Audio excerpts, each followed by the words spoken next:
Hey everybody, Lawrence here with Dirty Basic Terrain, coming at you with another one. So what do you do when you get into a creative slump and you just don't know what piece of terrain you want to make? Well, me personally, I'll either like carve up a bunch of bricks or something like that. I already have a boatload of bricks, so I didn't need to do that. No, I didn't need to make timbers either because I have a boatload of them pre-cut and ready to go. So I decided to work on my great gray pile of shame, as we all have. So I reached into my bag of dwarves and pulled 6 of the axemen out and decided to paint these up. So I'm going to run you through how I got from gray plastic to these guys. But before we get to that, I want to give a big shout out to all my patrons. As always, you guys, I can't thank you enough, and your help every month is so greatly appreciated. All right, let's get to it. Okay, these are from the Dwarves from the Battle of Skull Pass set that I was given quite a while ago. And, they're plastic, so, there's a good chance of mold lines. So right now, I just want to try and scrape off the mold lines, because if you don't do that, once you paint them, they are going to show up like a Batman signal. So I just go over them quick, get rid of these nasty mold lines.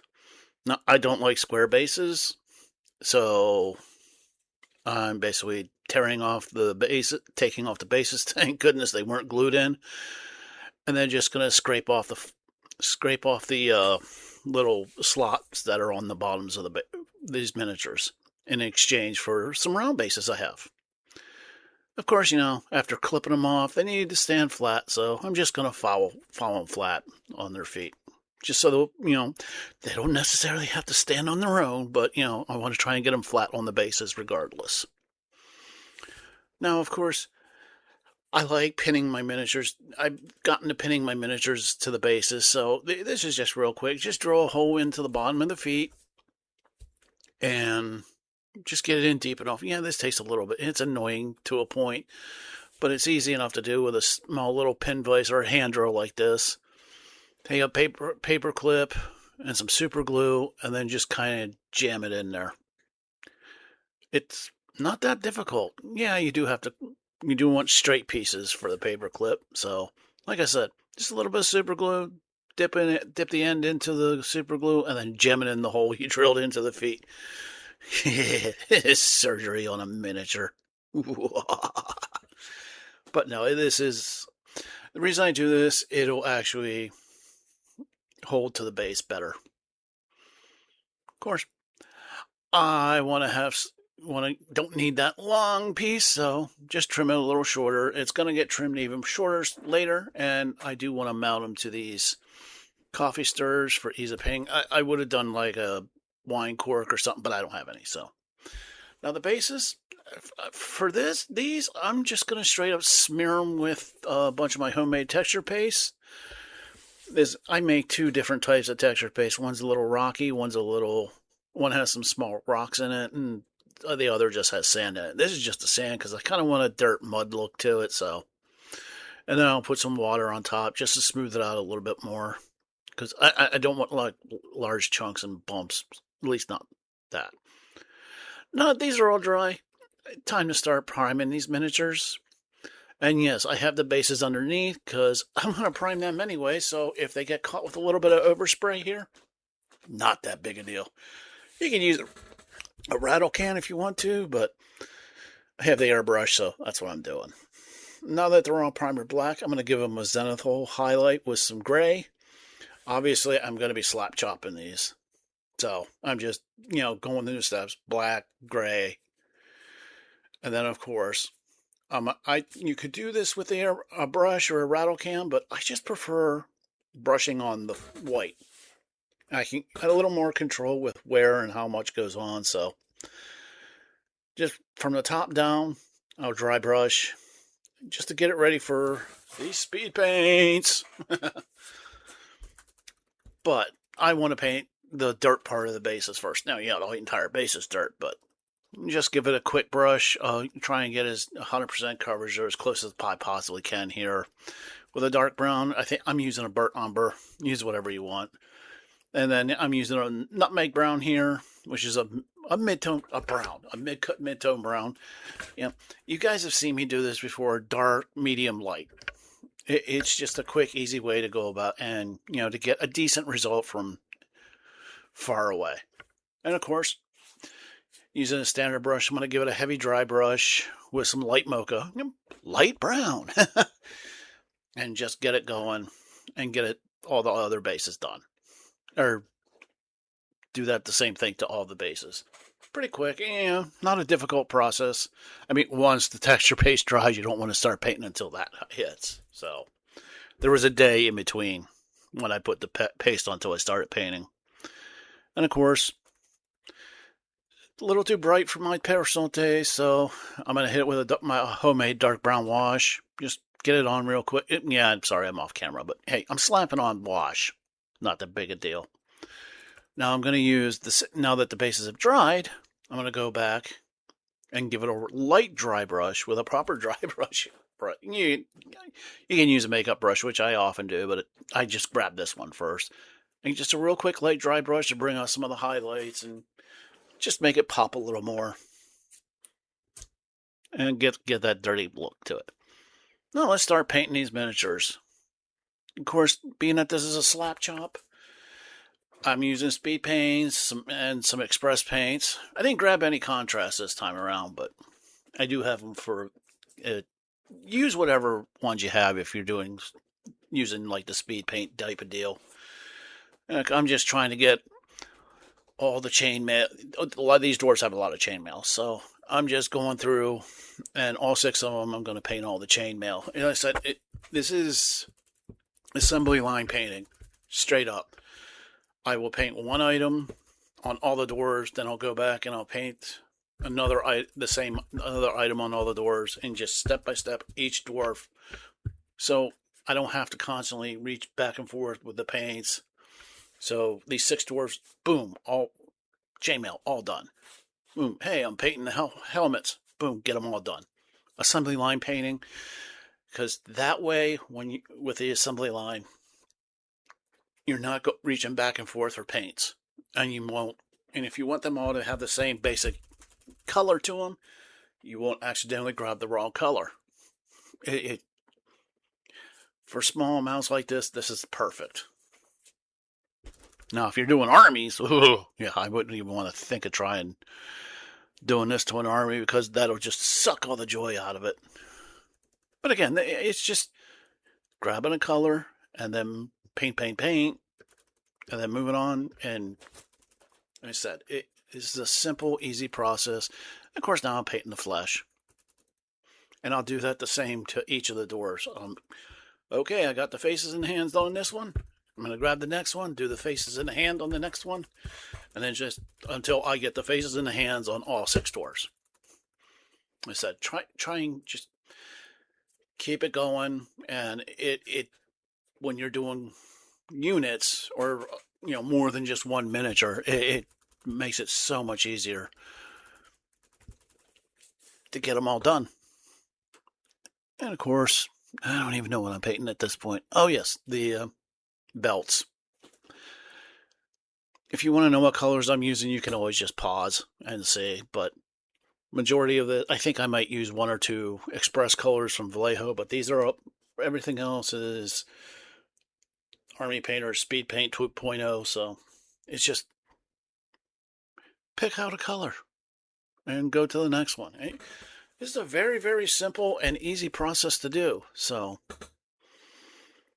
and you're going to get the same results almost if you would, actually, you will get the same results, if you're doing slap chop as you would if you painted every single miniature.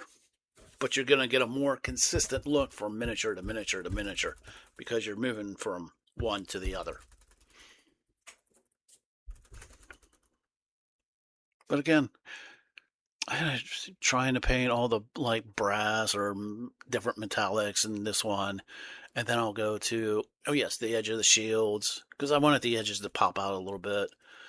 And now I'll go to, different areas. Like I said, it's just a simple process. Grab a color, paint it all.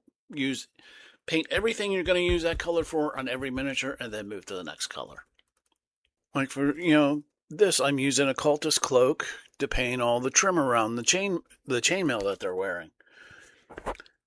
I should have gone with, honestly, I should have gone with a lighter color because I thought it was going to dry a little bit lighter than what it did. But again, I'm just still going from one to the other. And don't worry, I will address this wound up being a little too dark, and the chainmail and the edges just kind of blended into one. So I had to we'll address this issue later. And of course, again, I did all the edges, and now I'm painting all the pouches on all the different ones.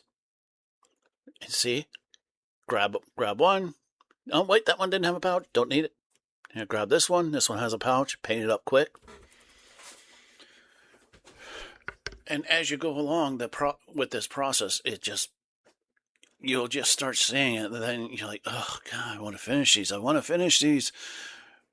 And once you get to the end, it's like, oh wow, all of them are done. So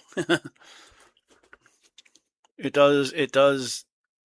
Okay, as you can see, I had a bit of a issue with one of my speed paints. The dropper part came out of the bottom and just spewed it all over the place. But fortunately, I was able to save quite a bit of it. So, and of course, I don't even remember what. Oh, I'm painting more bronze and stuff, different parts.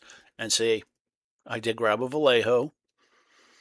It says it had a wood color, a mahogany color that I just wanted for the axe handles. And boom, paint this one. Grab the next and paint the next axe handle. Just move from axe to axe to axe. I know I keep harping on the advantages of assembly line painting. Regardless of how you paint, whether it's slap chop or, you're painting for display quality or whatever, if you're painting a bunch of the exact same miniature or, same style miniature, and you need to get a lot of them done, or even small handfuls, I don't suggest you do more than, say, 10 at a time, because then you'll just hate it and never get it done. But this gives massive advantage to getting, amounts of similar models done. Now, say, if you're doing painting up a party of adventurers, absolutely do not do this, because each one is going to be so unique to itself that there's no point in trying to do this. Just do each one on its own. But let's face it, I'm painting 6 of nearly identical dwarves. So yeah, this is just the best way to do it and get them done. And of course, dwarves and their beards. This color just kind of didn't work for me. Once I saw it dried, I was like, and I do actually go over it with a wash or another color just to darken it up a bit. Make it like a dirty, nasty blonde instead of a bright, pretty elf blonde. I was like, yeah, this is a dwarf. This is not an elf. So I just, dirtied it up somewhat. Just paint. Okay, this is where I can see the chainmail and the trim I use just kind of blended together. So I decided to use some Reaper True Silver and give it a dry brush, a really light dry brush, just to make the chainmail pop and look distinctly different from the trim color I used. In my head, I was telling myself this is easier than trying to repaint the trim a brighter color or whatnot, so I just made the chainmail brighter. And I know honestly, now that I'm looking at the miniatures right now, and it works. So that's what I did. You can always paint over things you don't like. And of course, now I'm going to do my basing with a flocking. I use my standard watered down PVA, paint it on. Now I decided to add a 4th color to my sprinkle. I'm using the Earth Fine Flock from Woodland Scenics, the Burnt Grass, and the new color that I'm going to be using. I just sprinkle it on, and some green grass, which is a lot brighter and mixes up the colors a little bit more, makes it a little less dark and dreary, which is what I typically go for. I just want it a little bit brighter and nice. Of course, now I want to actually start attaching these bases. And I've already trimmed down the pins, but I need to actually be able to place them on the base. So I'm just kind of poking the pin into the spot, and then I'm going to use my pin vise and drill a hole right through base. Be careful because that can push through and poke you in the hand. But with the way I'm holding it, it's not going to happen, I hope. As you can see, it just pops right through. If you hold that flat in your hand, that would have poked right into your hand. A little bit of super glue. Put the pin in the super glue and just press it right through the hole. And boom, a nicely secured miniature on the base. And of course, I'm using my go-to huge miniatures grass tufts. Pick a little bit up, dip it in some PVA, and then just place it on the base wherever I think it looks good or will work. I went a little heavier than I normally go with the grass tufts on this, just because I wanted to. Real honestly, no other reason than I wanted to. So that's what I decided to do. Grass tufts on all of them, make them look pretty. Of course, how pretty can a dwarf look? Because goblins look prettier than a dwarf. To be quite honest, I am not a giant fan of fantasy dwarves. I never have been. I don't know why. But the more I stare at these, the more I'm happy with how they turned out. And I'm actually staring at them right now, the actual models, as I'm doing this voiceover. And I'm thinking, okay, yeah, I like these. These will look good on somebody's table for sure. Absolutely. So I'm definitely, in the end, I'm happy with how they turned out. They won't win an award, but they look good. Everybody, if you made it this far, it means you're watching it to the end. And as always, I can't thank you enough. Hey, the usual YouTube crap, like it, clicks, the usual YouTube crud. These were fun. I'm glad they're done, and they are going to get sent up to the Dungeon Minister for Clericon 2026. So he can give them out the prizes, auction, whatever he wants to do with them. So these will be making a trip up north.